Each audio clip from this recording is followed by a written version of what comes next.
Hello, everybody, and welcome to our live show. We are going to be I'm going to stop singing. We are gonna be discussing. We're doing a musical episode today. Christine's our lead, so look forward to that. No, I'm not. Anyway, hello, and welcome to our August live show. In the month of August, we read Honey Girl by Morgan Rogers, and we're going to be discussing this book today. Before we get to it, though, we have some housekeeping to do. And by housekeeping, I mean we have to share our next book of the month. Yay! I don't have it yet. Kitten, do you want to share our book of the month for the month of September? In September, we are reading A Magic Steeped in Poison by Judy I. This is book one of a fantasy duology that's steeped in Chinese mythology. It's about a girl who enters this like magic tea brewing competition. And I think that's all I'm going to say, because otherwise Christine gets mad about spoilers. That's all you need to know for now. But yeah, it's book one in a duology. Book two just came out. Ooh. It came out in the same year, which is so interesting. Yeah, that's right. This came out in like January, and then the other one was in August. But yeah, so both books are out, but we're only reading the first one for our book of the month. Our live show. We decided on a date. We did decide on a date, but I don't remember when. Hang on. Oh, it's the 8th of October. 8th of October. 8th of October. And yeah, we'll be talking about further details on Booksplosion social media. So be sure to follow us on Twitter and Instagram, where we post beautiful pictures and update you on all the books we're reading. Speaking of which, we're also going to announce our October book of the month today. Yeah. In October, we will be reading the sequel to Defy the Odds. Dawn. I didn't get one yet. Well, sucks to be you. Yeah.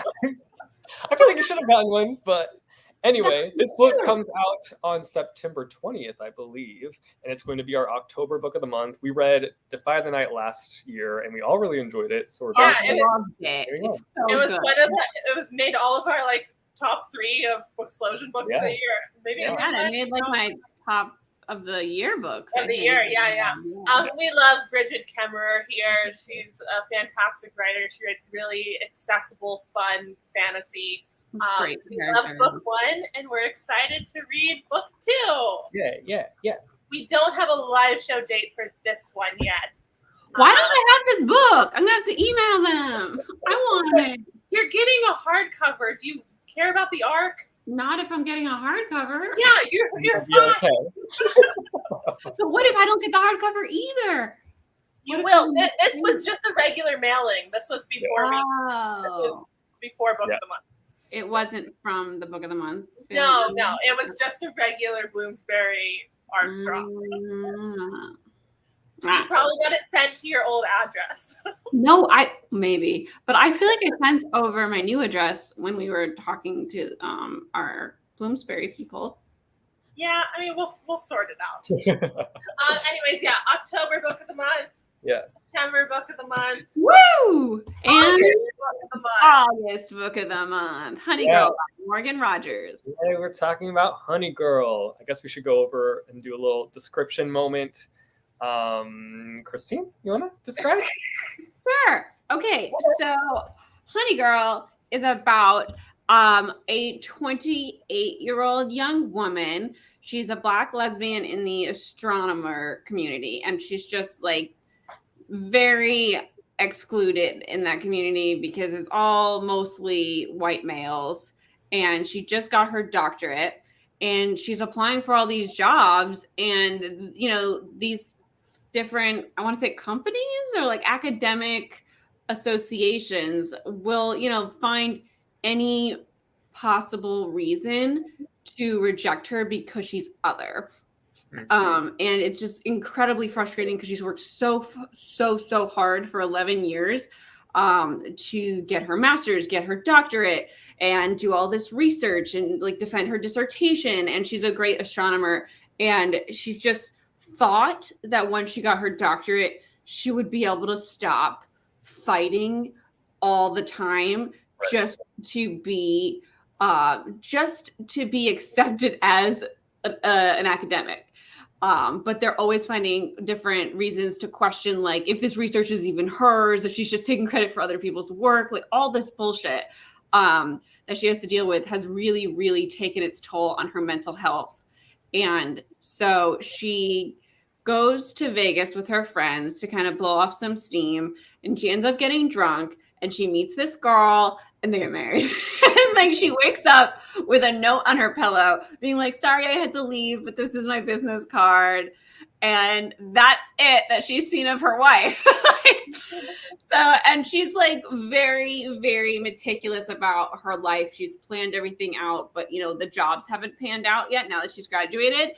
And now she's like, what? I just got married, like I don't even know her. But she likes her. Like she has all these really beautiful images in her mind of that night where she met her wife, Yuki. And she lives in Portland with her dad, not with her dad, but like her dad's in town, and she lives with her two best friends. And she's kind of having, like a mental burnout moment where she needs a break. So she goes to New York to get to know her wife. that is our synopsis here. Yeah, solid synopsis. All right. I did a good job. I feel like that was a good synopsis. You did a good job. Good. All right, let's share our initial thoughts. What did we think about Honey Girl? Kitten, do you want to? I really liked it. Nice. I really loved the writing, the cast of characters. I loved how there's like equal focus on the romance and also Grace's friendships and family and like her own personal struggles dealing with like her anxiety and the stress of like, she's worked so hard for 11 years and now she's kind of floundering because like she got her PhD. What is she supposed to do now? The job that she was kind of like groomed for by her advisor like didn't pan out because they tore her down in the interview, and she was like, I'm not dealing with this like microaggression bullshit. And so she kind of like stormed out of the interview, and like that's what she had been building for so long. And like I loved that element of the story. I did think the beginning was a little bit meandering. Like it really picked up more once we actually got to New York. Yeah. But I feel like that is by design because like Grace starts off the story so lost that like she is kind of like meandering and directionless. But once we got to New York and we get to spend time with Yuki and her roommates, like that's when the story really picked up for me. And I just really enjoyed this. I thought this was a fantastic read. Nice. Christine? Yeah, as soon as like we even called Yuki, I feel like it started to pick up. No, when she pressed play on the podcast and we heard Yuki talking, and like Yuki just like speaks poetically, just like everything she says, it kind of like lulls you into this nice.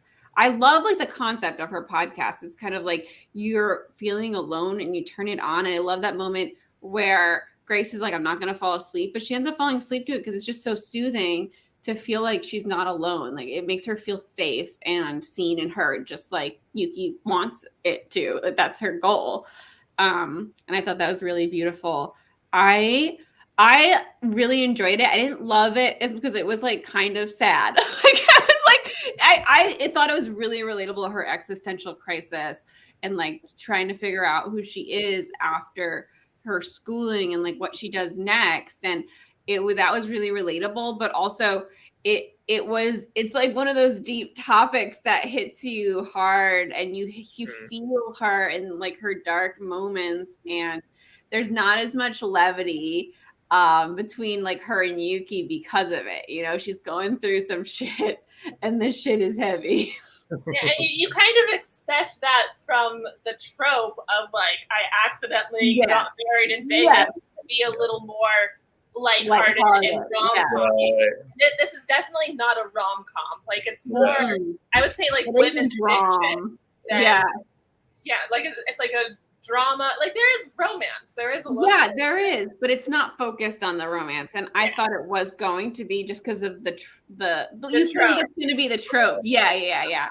And I was expecting them to have this really fun romance when she got to New York, and I was like, wow, this is deep here. Like, we're going deep. I think they do have like a lot of cute dating moments. They're just like more fleeting than the other ones. Yeah. Jesse, what do you think?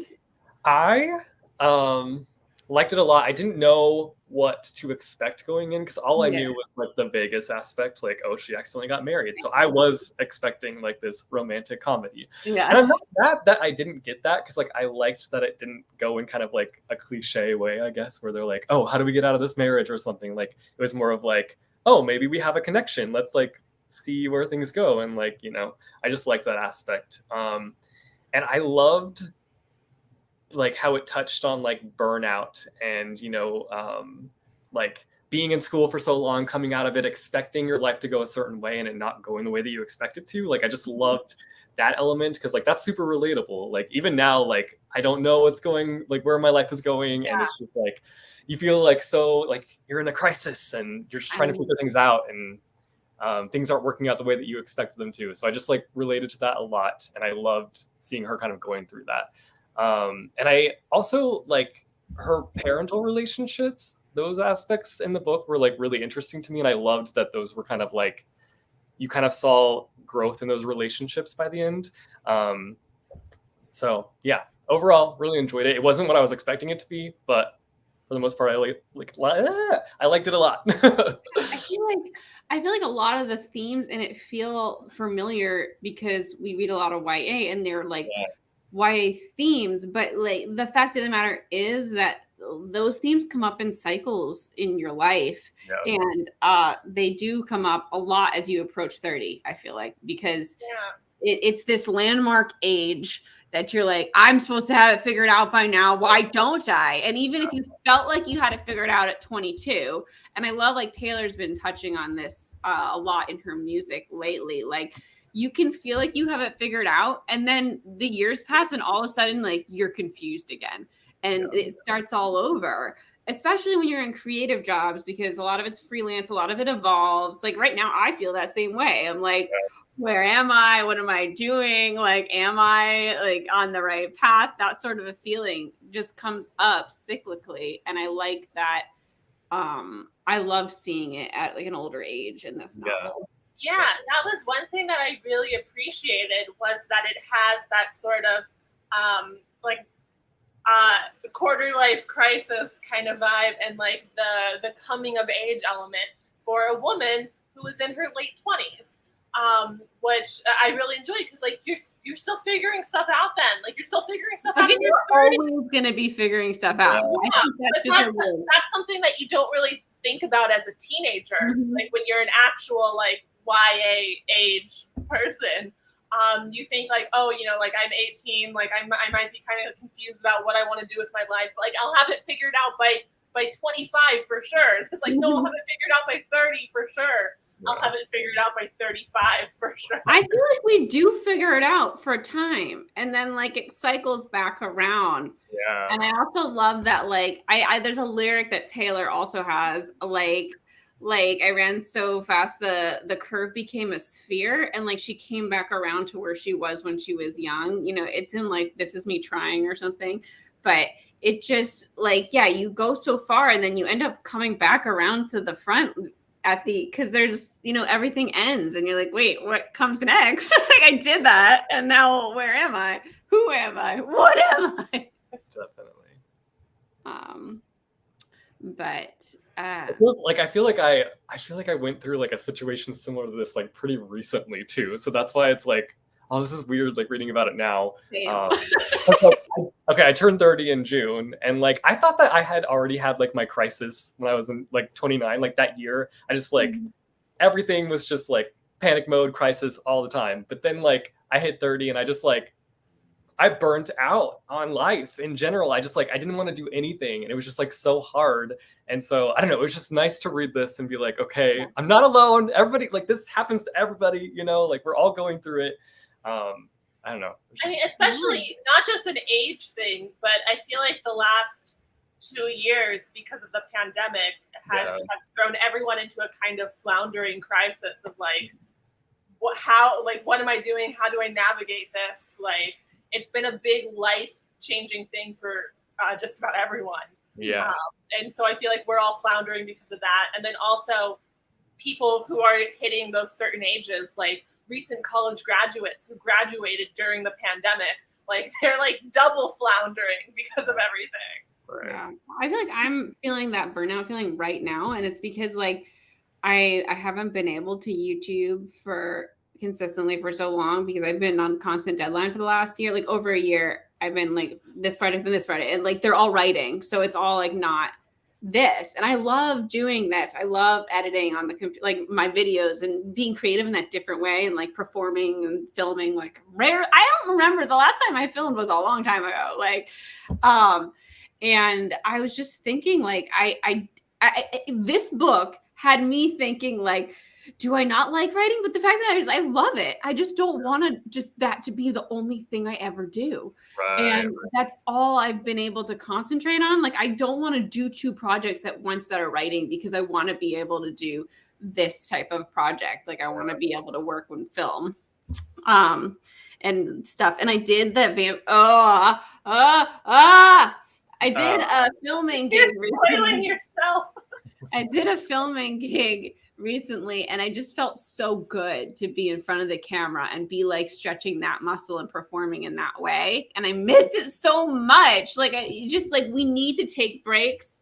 Yeah. Even if we're doing something that we love, like, you're gonna get burned out eventually if you never give yourself a break. And like, if you have yourself on these tight deadlines because like people are telling you need to get it in on time, there's nothing you could do. It's one of those things that like I'm sure I'll be grateful that I did it in the coming, but like in the future. But right now I'm like, I just need to stop. I just need to not write for like a month and not feel guilty about it. Yeah, you need a break, because it's the burnout factor of being on like one deadline after another.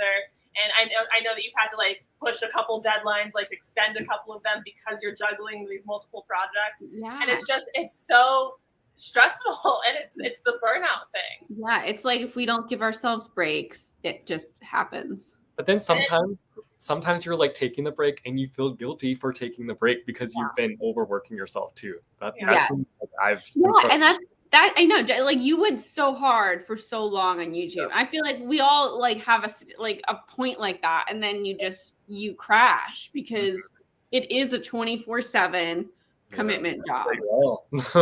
Yeah. And it's hard. That's why, like, once I went down to 1 video a week, it was so nice and freeing. You were doing like multiple videos a week for a long time. I was doing like 3 videos a week at least, you know, sometimes more. Yeah. I would do that like at one point. Yeah, in the beginning, I could do that all day. I could do this all day at 23, 24. Like, but yeah, now it's like 1 video a week's a struggle because you're doing so much other stuff. I feel like just adult living. It's like, I hit a big YouTube crash a while ago, and like I don't post really that much at all anymore, but it's like constantly on my mind. Like, I still feel guilty almost every day for not filming, even though I go like weeks and weeks without putting up a video. Yeah.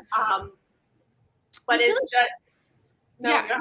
No, I was just gonna say, like, I feel like it's because I love doing it. I just don't love doing it like over and over again for work. I like doing it like what I want to make, you know, and I want to make for fun. I can't wait to edit my vlog. Like, I can't wait to edit my writing vlog. I miss editing so much. I mean, that was also part of it, is when we all started doing this, like 10 years ago, it was such a different landscape that we didn't feel pressure to like reach a certain threshold in views or comments or likes, or there were no expectations. Like, we were doing whatever we wanted because there were no like BookTube standards. Like, BookTube had just started.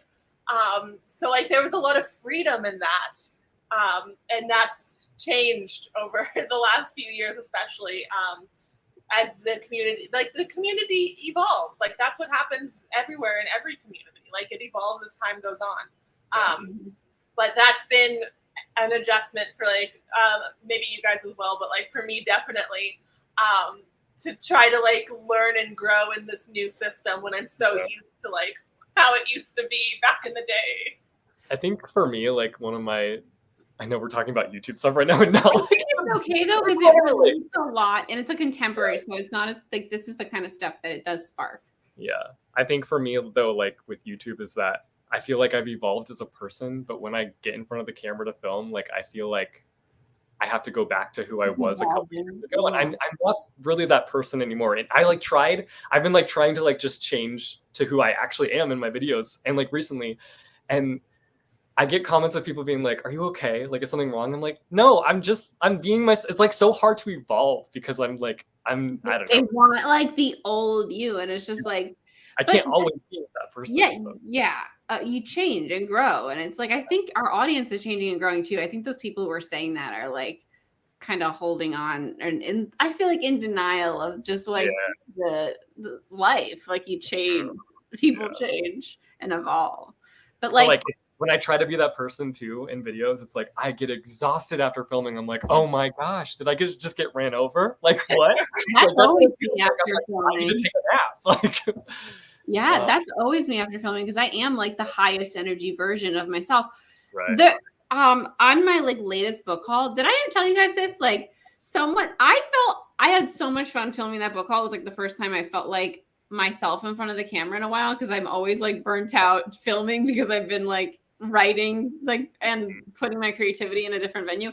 But like I had so much fun filming that, and I was like just like felt like me. And then someone in the comments was like, can you please respect your age? Like you sound so young. And I was like, excuse me?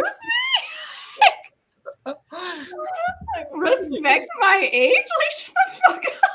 What does that even mean? Like, that's another thing about like when you're a teenager, you view 30 as like so old. But now that we've all hit that point, we're like, actually, wait a second, 30 is not old. Yeah, not at all. And I feel like that, to bring it back to Honey Girl, like that's something that Grace is kind of dealing with. You know, she's turning 29.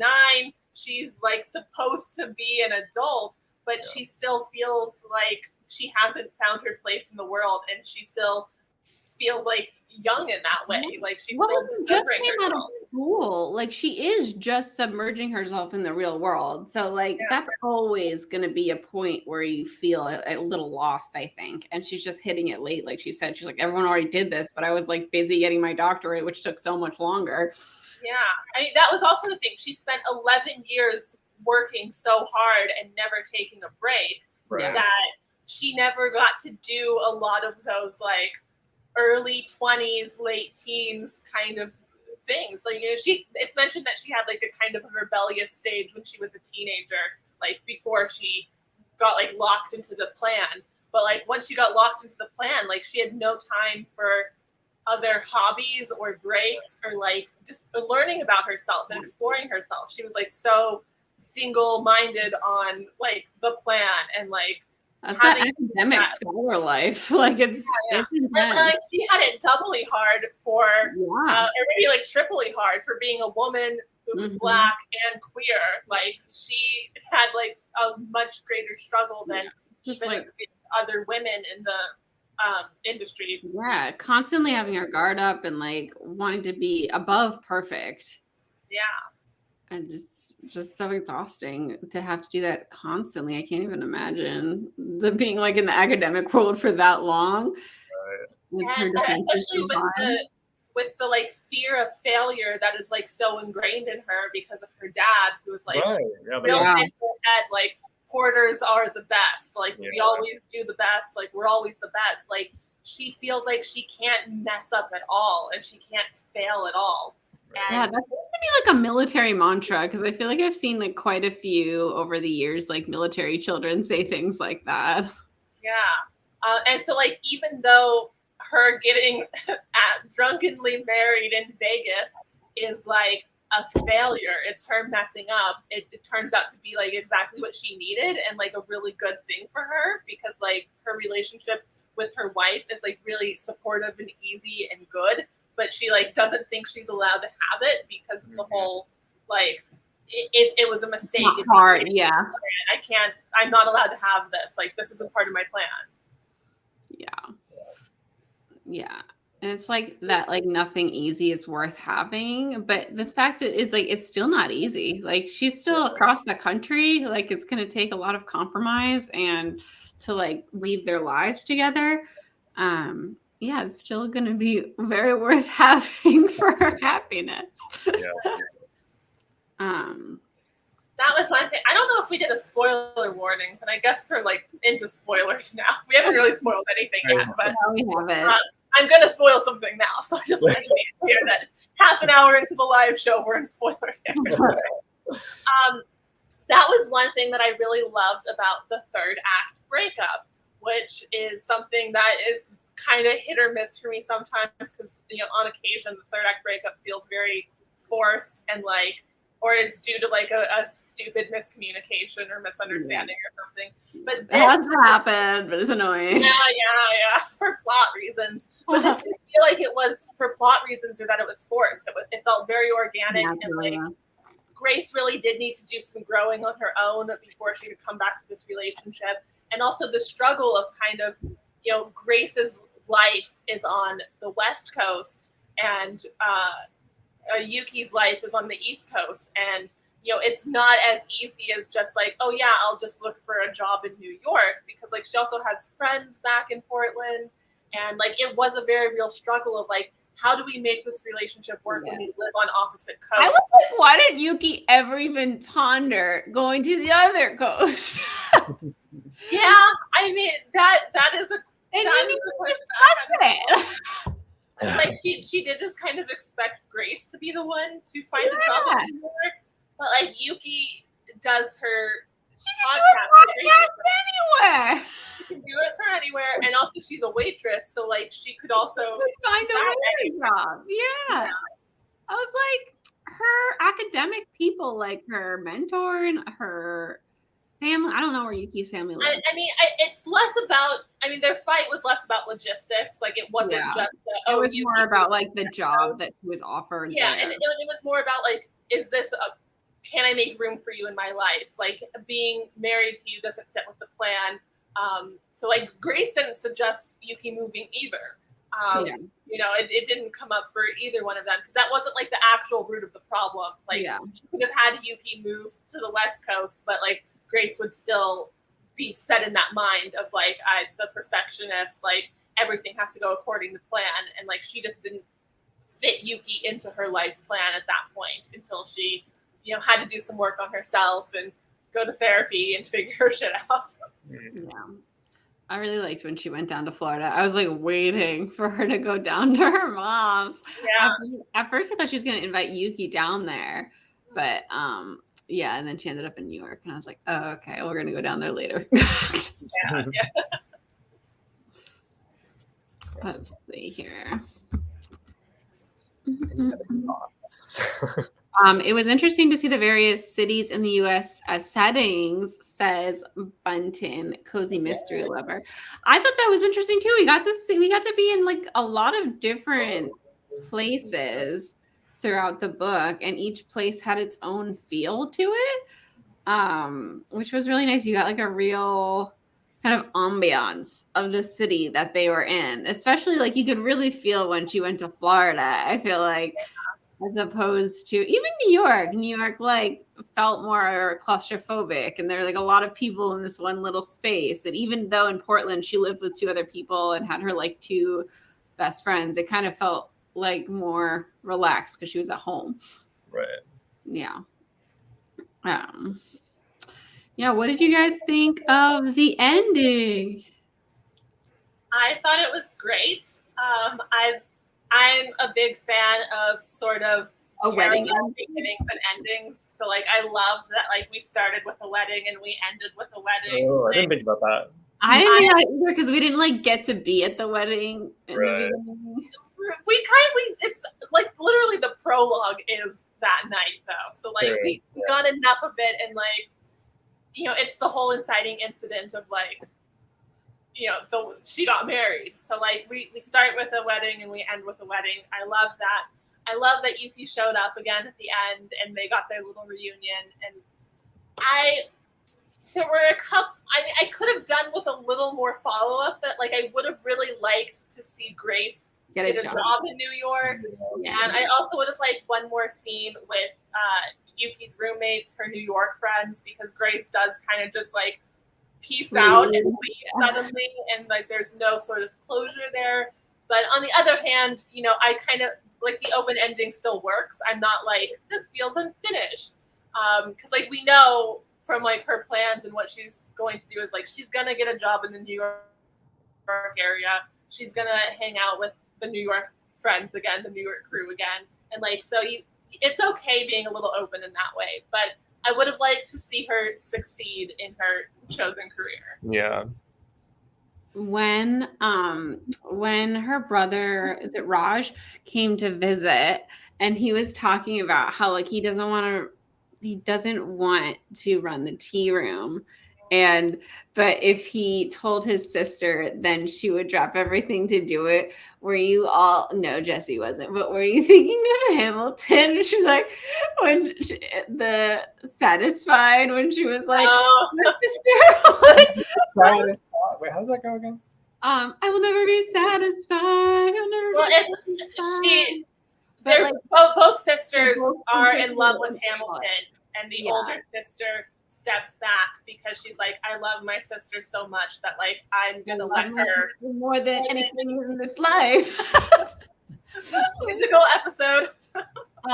But yeah, so she meets Alex first, but then she sees that her sister is crushing on him so hard, and she's like, let me introduce you to him, even though she really likes him, and she knows if she's told her, then she would like be like, no, I won't marry him, even though she's in love with him.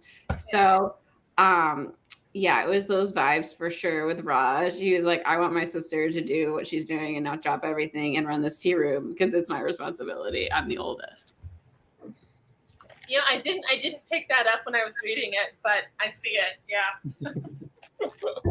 I was like, poor Raj, like this sucks. But like I also think that's a big theme going through your 20s too, when you kind of get caught up in your struggle because you're so new to all the struggles. And like, you know how in your 20s everyone goes through this phase where they're like, I'm so busy, like I can't do anything. They keep saying they're so busy because they've never been this busy before, and like you kind of don't hear from them for a while because all they ever say is they're so busy. And what you don't realize at that point is everyone's so fucking busy. They just have to like schedule themselves better. Like, and they've learned how to do it, and they don't say that they're so busy anymore because it's just fucking obnoxious because everyone's busy. Like, it's that same thing where it's like, I'm going through something and it's so hard, and we're all going through it at that time. And it's hard. You kind of you forget to see that everyone's going through it. So when Raj is like, I'm having a hard time too, and like we get through it because we're together and we all lean on each other. And when you're not there, that falls apart our system, and like I don't have anyone to lean on because you've completely taken yourself out of the equation, and it hurts. And like that moment where they're like taking shots and it's hitting her, and he is kind of being an asshole about it, but she's realizing that she was kind of, you know, a bad friend in that moment, in those moments where she just didn't realize that he was struggling. And I think that's another realization that a lot of us have throughout like our early to late 20s, depending on like when you go through this crisis. Yeah. It's also so many life changes. Like when you're still in school, it's so easy to see your friends every single day. And like once you are out of that environment, it becomes like a weird thing where like you're on such different tracks that it's hard to get together. Like now as adults, like we have to schedule like hanging out with our friends like weeks or months in advance. Like I might be able to grab lunch with you in November. And it's like, it's an adjustment, especially when you're just coming out of that environment where like it was so easy to like maintain these relationships, and now it's work. Yeah, but it's worth it, and like that's the thing that I feel like, yeah, you adjust to through your 20s, but it takes a little bit of like a struggle period to realize that you have to like go out of your way to maintain your friendships, but it's worth it. It is. So should we pick out a Taylor Swift song to go along with this book? What do you guys think? Let's see. This Is Me Trying. That one comes to mind. Yes, that's what I was thinking too. It really is like she's trying, but She's trying her best. And it's just like never enough is what it feels like. Yeah. I don't know. Every time we ask this question, I have to look at Taylor Swift's discography. Same. My they're not Swift songs. You just froze up like a robot on my end. Cat? Cat? Huh? I think it's delayed. What did you say? Can you hear me? We can now. There is like a delay on your lips moving, and there's a weird delay. Yeah, there's a delay. You guys are lagging. I think it's on your end though, because I see Jesse in real time, I think. But yeah, I do.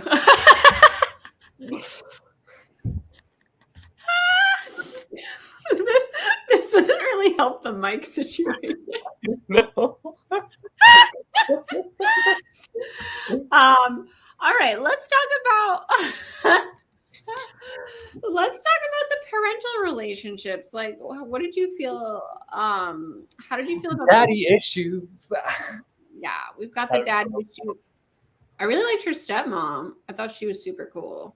Yeah. In the beginning, I thought her mom had kind of like abandoned them, but really she was just going on different journeys, and she didn't want the responsibility of having her home base with her kid. That's what it felt like, right? Yeah. Yeah. I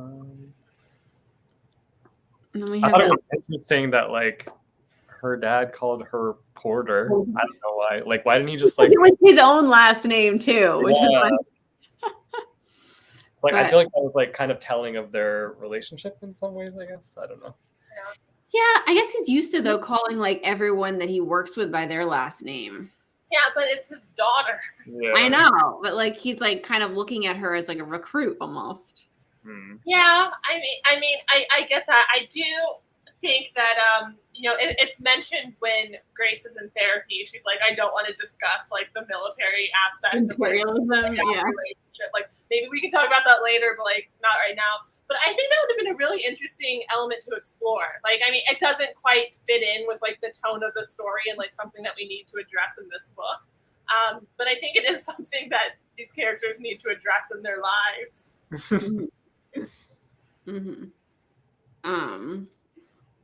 Yeah, how did you feel about the way that she wrote the flashbacks? Because at first, maybe it was just because I was listening to the audiobook, but like I would catch myself being a little like, wait a minute, are we in the past? But maybe I think it was because of the audiobook, because I didn't like register the chapter changes. No, it was. I had the same exact thought. Okay.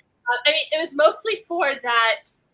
Like when we did the different birthdays, I don't remember if that was in past. I liked the birthdays because I knew we were doing birthdays. It was like when we met Zamina. Is that? Yeah, that's exactly what I thought as well. I was like, I wish this had been written in past tense. So that we could see that it's like current Grace is talking about like the first time she met. Was that just in a chapter that was regular and then it just went into the past, or like was there a chapter change? It was a chapter change.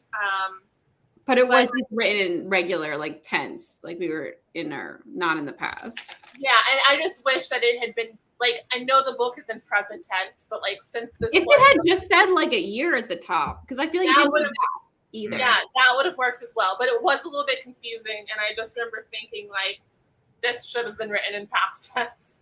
Yeah, I understand what she was going for. Like, as we moved on, you could feel when she was talking about the past, but that was like the first time we did it. And I was like, wait. I mean, that was the one where she meets Zamina was the only one that stands out as like being confusing in that way. Because I'm looking at it now, and at the beginning of chapter 3, it's talking about how like when she grew up in Florida, and it's in past tense, of like, you know, she grew up in Southbury, Florida. There were always people, like it's all in past tense, which helps you ground it in like this happened. This isn't a current event. Yeah. So yeah, that one chapter scene did throw me. Yeah. Yeah, I remember being a little confused, but then I caught on and it was fine. Yeah. What did you think of Zamina and Agnes? I kept thinking, like, at first I thought her and Zamina were going to have, like, a romantic relationship. And maybe it was, like, kind of questionable at first, but then they became friends. And then Agnes and Zamina, it feels like, almost have a romantic relationship. It was like they all love each other in all the ways is what it almost feels like. Yeah, I really liked her friendships. And I like how much they love each other. You know, I thought that was a really nice support system for all of them. Right. Found family situation. Yeah. Yeah. On both coasts too. Like really. Yuki's side.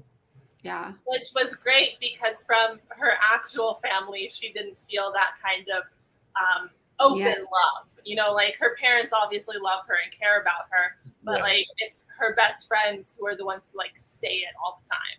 Yeah, and she's an only child, so she doesn't have like siblings around to bond with in that way either. Yeah. Yeah, it's nice. Yeah, it was really sweet. I really liked the last bit where Yuki is like, did I ever tell you why I was in Vegas? And she's like, I was actually monster hunting and I didn't find anything, but then I found you. And it was just like, oh, we've come full circle and it's fucking beautiful. Yeah. That was another thing that I thought felt full circle was there's this one line toward the end where Grace is talking about how like it was weird, like I was on an altar and you weren't there, and I feel like if I'm at an altar, like you're the one who's supposed to be there. Oh yeah. So good. Yeah, it was sweet. Well, I think that's probably it in terms of the discussion for Honey Girl. Yeah. A great choice for August. And again, in September, this month, we are reading A Magic Steeped in Poison. Our live show is October 9th. October 8th. October 8th. And then in October, we are reading Defend the Dawn. This book comes out on September 20th, so be sure to pick it up and join us. Woo! I'm so excited for Defend the Dawn. Is that a duology or a trilogy? I feel like it's going to be a trilogy. BRIGID KEMMERER writes a lot of trilogies. Talks about that, yeah. But I'm so excited to Defy the Night too. I wonder if it is. Revisit those characters in that world because she has really great fun back and forth dialogue, if I remember correctly. And I'm excited for it. I'm excited for Batman. Oh my gosh, I forgot about Batman. Anyway, thank you guys for joining us. I'm Jesse. I'm Kat. I'm Christine. War Books Legends. See you guys next month. So long. Farewell. Goodbye.